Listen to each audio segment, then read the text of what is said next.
Welcome to the mighty homeopathy. నేను మీ doctor Anitha. అందరూ బాగున్నారా? ఈరోజు మన టాపిక్ ఆర్థరైటిస్. ఆర్థరైటిస్ క్లాసిఫికేషన్ గురించి మీతో ఈరోజు మాట్లాడతాను. ఆర్థరైటిస్ అనేది ఒక Greek word. Arthro joint, ఐటిస్ inflammation. Inflammation is nothing but pain, redness, swelling, stiffness, warmth, tenderness. So మన ఆ చేయి ముట్టామనుకోండి, వెంటనే వేడిగా అనిపించడం, పెయిన్ఫుల్ గా ఉండడం. సో ఇన్ఫ్లమేటరీ సైన్స్ అన్ని కూడాను జాయింట్ పెయిన్స్ లో ఇన్వాల్వ్ అయి ఉంటాయి. సో ఏం జరుగుతుంది ఆర్థరైటిస్ లో అంటే, ఇప్పుడు సింపుల్ పారబుల్ రూపంలో చెప్తాను.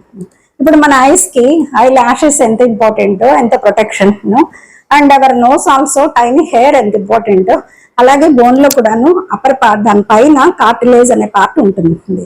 ఆ కార్టిలేజ్ స్లోలీ డ్యామేజ్ అవుతూ ఉంటే, సో అది స్లోలీ డిస్ట్రక్ట్ అవుతూ ఉంటే it causes pain, stiffness, tenderness. So నడవడం ఇబ్బందిగా ఉండడం, వంగడం ఇబ్బందిగా ఉండడం, కింద కూర్చొని లేకపోవడము, ఏదైనా వస్తువులు ఎక్కువసేపు పట్టుకోలేకపోవడము, ఈవెన్ వాళ్ళు తినే ప్లేట్ ఎక్కువసేపు పట్టుకోలేకపోవడం, స్పూన్ పట్టుకోలేకపోవడం, బుక్ పట్టుకోలేకపోవడం, ఇలా రకరకాల చేంజెస్ అనేవి ఇంట్లో ఈ ఆర్థరైటిస్ లో జరుగుతాయి. సో ఆర్థరైటిస్ లో రకాల గురించి మాట్లాడతాను. ఆస్టియో ఆర్థరైటిస్ అనేది it is also called as degenerative arthritis. అంటే ఒక పెద్దవాళ్లలో, ఒక వయసు పైబడిన పెద్దవాళ్లలో కనపడేది ఆస్టియో ఆర్థరైటిస్ లో ఏం జరుగుతుందంటే wear and tear of the joint. దీన్ని వేర్ అండ్ టేర్ ఆర్థరైటిస్ అని కూడా అంటారు. సో సపోజ్ అందరికీ అర్థమయ్యే భాషలో చెప్తాను.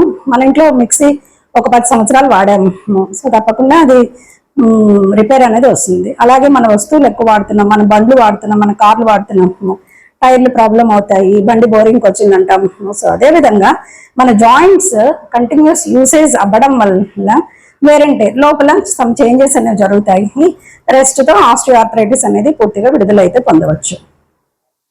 This is called as osteoarthritis. It mostly seen in elderly people. And the second one is inflammatory arthritis. Inflammatory arthritis లో కొన్ని రకాలు. మొట్టమొదటి రుమటాయిడ్ ఆర్థరైటిస్.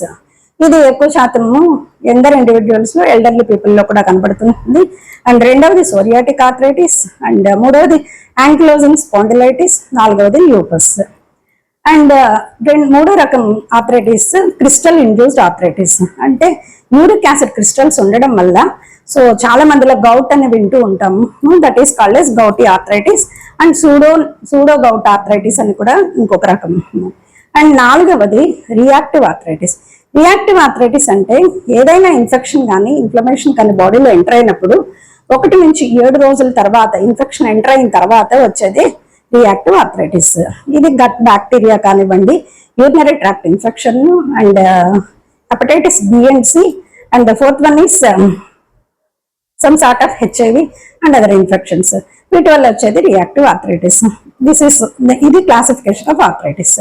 సో అసలు మెయిన్ ఇందులో రుమటాయిడ్ ఆర్థరైటిస్ గురించి కానీ, సోరియాటిక్ ఆర్థరైటిస్, ఏవైతే ఎక్కువ శాతం పీపుల్ సఫర్ అవుతూ ఉన్నారో ఈ సోకాల్డ్ ఆర్థరైటిస్ అన్నిటి గురించి కూడా త్వరలో మేము ముందుకి డీటెయిల్ వీడియోతో వస్తాను.